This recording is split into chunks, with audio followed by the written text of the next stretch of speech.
ಮನುಕುಲದ ಮಹಾತಪಸ್ವಿ ಪವಾಡ ಪುರುಷ ಪರಮ ಪೂಜ್ಯ ಶ್ರೀ ಸ್ವಾಮಿ ದೇವಿಕಾನಂದ ಮಹಾಗುರುಗಳು ಜಗದಗಲದಲ್ಲಿ ಕ್ರಿಯಾಶೀಲರಾಗಿದ್ದಾರೆ.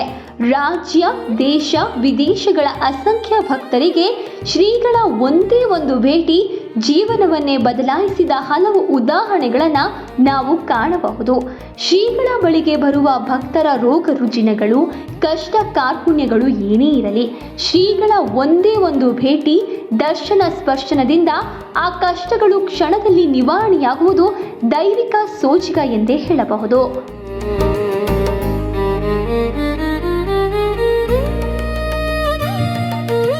ಗುರುಗಳು ಲೋಕ ಕಲ್ಯಾಣವನ್ನೇ ಪರಮ ಗುರಿಯನ್ನಾಗಿಸಿಕೊಂಡು ಅದರ ಸಕಾರಕ್ಕಾಗಿ ಉಪವಾಸ ವ್ರತ, ಮೌನ ಅನುಷ್ಠಾನ ತಪಸ್ಸುಗಳನ್ನು ನಿರಂತರವಾಗಿ ಆಚರಿಸಿಕೊಂಡು ಬರುತ್ತಿದ್ದಾರೆ.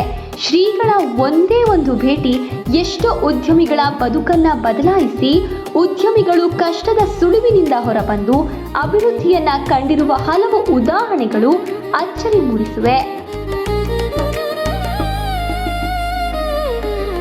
ಇಂತಹ ತಪೋಶಕ್ತಿಯಿಂದ ಹಲವು ಉದ್ಯಮಿಗಳಿಗೆ ಹಾಗೂ ಭಕ್ತರಿಗೆ ದಾರಿದೀಪವಾಗಿರುವ ಮನುಕುಲದ ಮಹಾತಪಸ್ವಿ ಪವಾಡ ಪುರುಷ ಪರಮ ಪೂಜ್ಯ ಶ್ರೀ ಸ್ವಾಮಿ ದೇವಿಕಾನಂದ ಮಹಾಗುರುಗಳು ಇದೇ ಡಿಸೆಂಬರ್ 6, 2025ರಂದು ಬೆಂಗಳೂರು ನಗರದ ರಾಜಭವನದ ಹತ್ತಿರವಿರುವ ಹೋಟೆಲ್ ಪರಾಗ್ನಲ್ಲಿ SSTV ನೇತೃತ್ವದಲ್ಲಿ ಹಾಗೂ ಡಿ ದೇವರಾಜ ಅರಸು ಹಿಂದುಳಿದ ವರ್ಗಗಳ ಸಾಮಾಜಿಕ ಧಾರ್ಮಿಕ ಸಾಂಸ್ಕೃತಿಕ ಸಂಘದ ರಾಜ್ಯಾಧ್ಯಕ್ಷರಾದ ಶ್ರೀ ಸೈದಪ್ಪ ಕೆ ಗುತ್ತೇದಾರ್ ಅವರ ಅಧ್ಯಕ್ಷತೆಯಲ್ಲಿ ನಡೆಸುವಂತಹ D Devaraja Arasu business award ಕಾರ್ಯಕ್ರಮದ ದಿವ್ಯ ಸಾನ್ನಿಧ್ಯವನ್ನು ವಹಿಸಲಿದ್ದಾರೆ.